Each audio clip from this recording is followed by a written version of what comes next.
Oh, when you get a video that the Seattle police chief has to warn you about and says, this is going to be pretty graphic, it's going to be pretty disgusting, you're in for a video that is going to both make you maybe a little nauseous, but also just enrage you.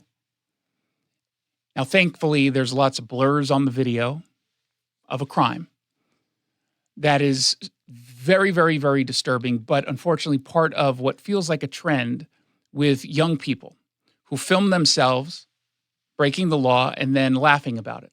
Now, you'll recall 3-ish months ago, maybe 4, in Las Vegas, you had those kids in a car driving and purposefully targeting a man who was on his bicycle. He happened to be the former or the since retired police chief out there in Vegas, ends up killing him. In this case, according to police, we have a group of juveniles, don't know how many, don't really know how old, don't even really know their gender, can't really tell by the voices, and you can't see them, but you can tell it's them because it's kids because of the way that they sound. In 2 separate cars, my guess, both of them stolen, they purposefully ran into pedestrians in North Seattle. They filmed it, they posted it online.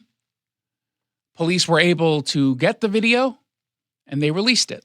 Hit this, hit this.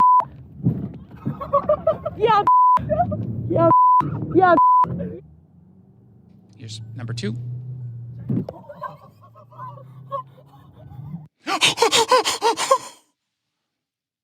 I mean, that is a disturbing reaction. That is psychotic. I mean, we're dealing with sociopaths. Now, this is a weird story in that police say we don't have any information on the suspects. We do not have the victims. We don't know who they are. They said they went through 911 call logs. They went through the hospital records or asked hospitals on this date, around this time. Did you get any injuries coming from someone who just got hit by a car? Like, they went out to try to find. They have no idea who the victims are, which is very odd to me. Super odd. And the only thing to me that might maybe indicate that this wasn't random, that these were people who were targeted by these individuals and they're all bad guys. Don't know that, obviously. But SPD is out there saying, hey, if you have any information, please let us know. When you hear that a kid is involved in a crime in 2023, most of you will probably say, okay, that's not shocking. I can tell you the kid is 13 years old. You'd say, yeah, okay. It's not shocking. And unfortunately, I feel like if I told you ahead of time that these were kids running into people and laughing, you would say, I mean, it's disgusting and disturbing, but it's not unexpected, I guess. It happens. It's 2023, Jason. Where have you been? How does that make you feel? Seriously. Because I was thinking about this earlier today. I was filling in for Guy Benson. So I'm now on hour 5 of talking. And I covered this story at the national level, and we got some feedback about just how depressing it was, because I basically set it up the same way of, yeah, but it's not really shocking, and it's part of a larger trend. We certainly know that a crime crisis is occurring. We're supposed to pretend that it's nothing serious. It's actually maybe even not even happening. We're hearing a little less of that particular talking point. Remember in 2021, and especially, but 2022, what are you talking about? There's no crime crisis. That's made up. They're just making it up. Everything is fine. And we just talked to Kennedy about a similar issue of, yeah, our city's great. It's great. Seattle's an amazing place. I mean, sure, we just exceeded and really set a new homicide record at 70. But, things are great. People say that. They're not saying that as much, but they're not stopping with the excuses.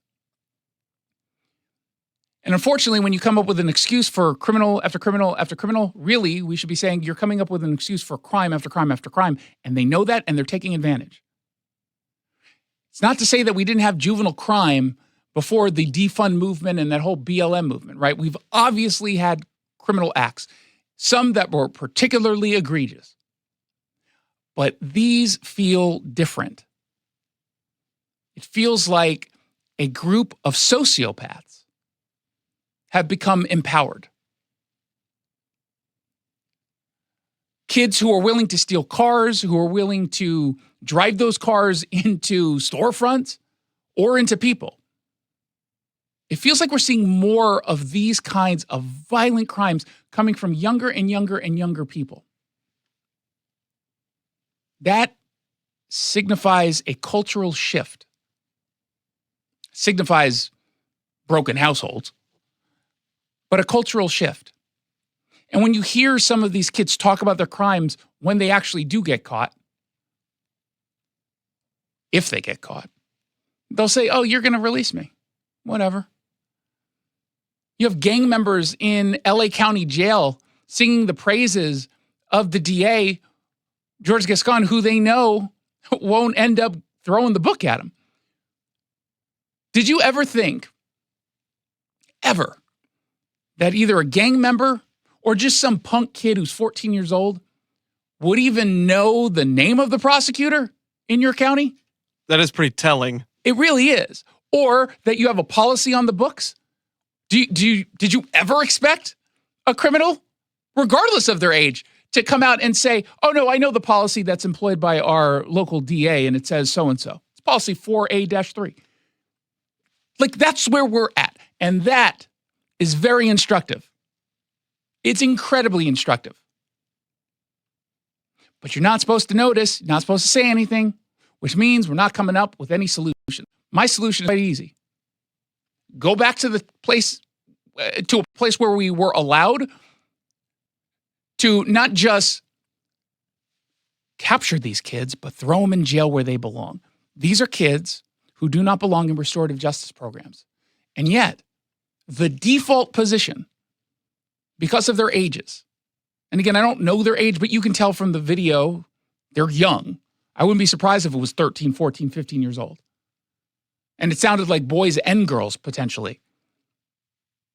But understand, if we put those kids in restorative justice in this state, in this county, they're not going to take it seriously. They don't have to, and they know it.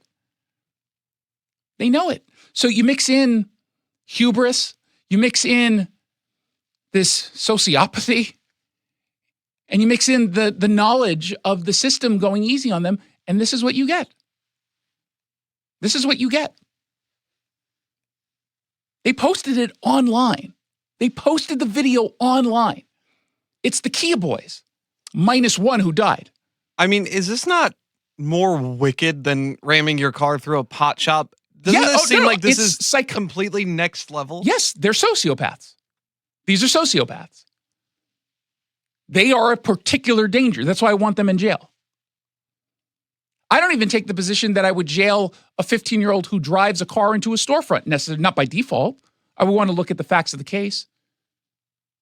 I would want to see, what this kid has done in the past.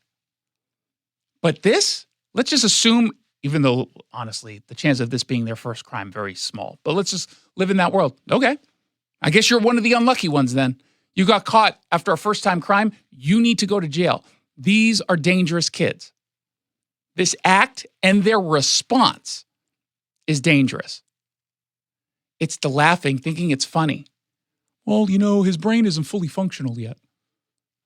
Didn't you know the brains don't get fully formed until 23? Okay.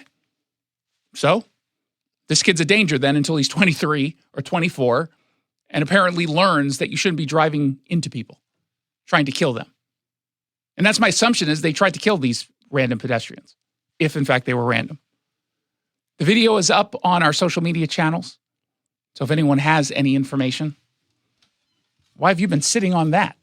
If you have the information, you should have called 911 a long time ago. This happened in late November.